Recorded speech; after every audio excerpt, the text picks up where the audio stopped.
Hello again to all of you cinemaniacs out there, and welcome back to Arrow Senior Living's Marvel Cinematic Universe Weekend Movie Marathon Primer Series.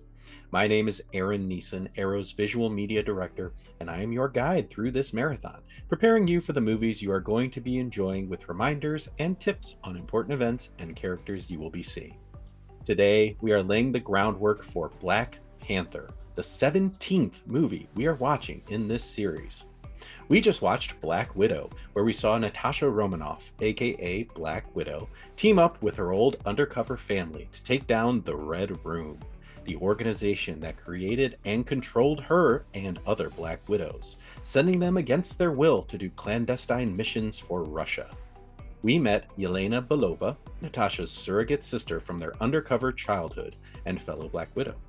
We met Alexei Shostokov, aka Red Guardian, Russia's super soldier answer to Captain America. And rounding out the family was former Black Widow Melina Vostokov. Alexei and Melina were surrogate parents to Natasha and Yelena in their childhood. They all teamed up and battled Dreykov, the leader of the Red Room, and his new weapon, Taskmaster. Taskmaster has the ability to copy anyone's fighting style perfectly after seeing it just one time. It turns out that Taskmaster was Dreykov's daughter Antonia, now grown and under mind control. Natasha and her family were able to free all the mind-controlled widows in the Red Room, including Taskmaster, and destroy the organization and Dreykov once and for all. At the end, Natasha heads off to free her fellow Avengers who are still under arrest for violating the Sokovia Accords. I really hope that you enjoyed Black Widow. It's a movie that was a long time coming for Natasha and had some great action and excitement. And it introduced some wonderful new characters to the Marvel lineup. But now it is time to move on to the next movie in our marathon, Black Panther. So, what do you need to know for this one? We're going to talk about characters and previous events and then get into the plot. No spoilers yet, I promise I'll warn you before that happens. First up, characters. We have the titular character, Black Panther, aka T'Challa of the nation of Wakanda. Also returning is Ulysses Klaue, a black market arms dealer who we saw lose a hand to Ultron in Avengers Age of Ultron. Those are the only returning characters, but some events that you will want to remember is that T'Challa just lost his father to a bomb during the events of Captain America Civil War.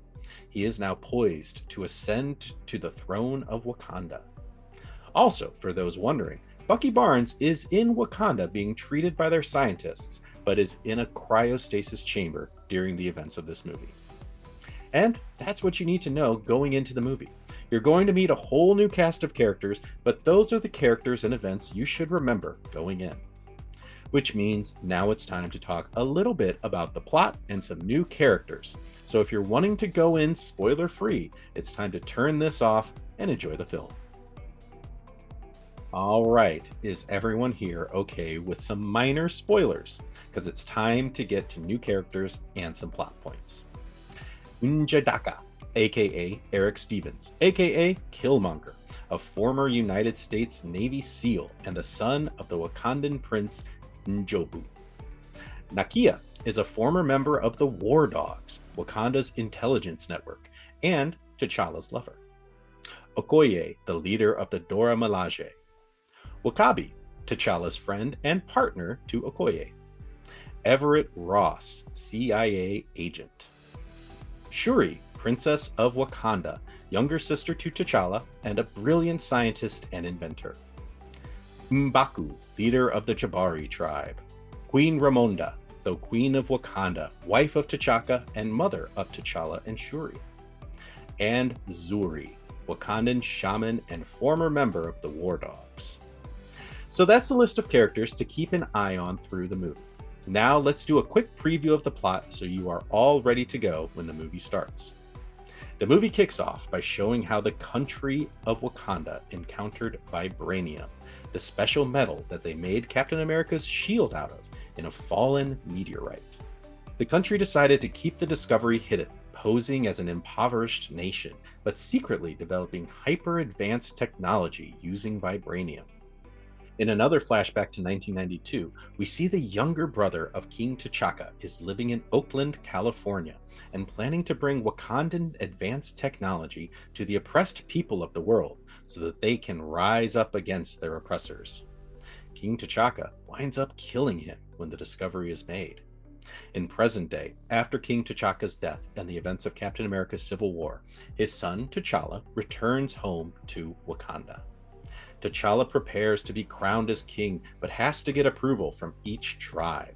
If one tribe doesn't approve, they have one warrior who must fight T'Challa. One wins when the other yields or dies during combat. T'Challa winds up as king after besting M'Baku from the Mountain Tribe.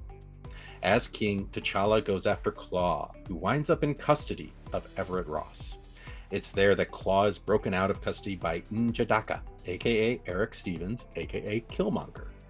Killmonger then goes to Wakanda to challenge T'Challa for the throne, wanting Wakandan technology to spread around the world and seeking revenge.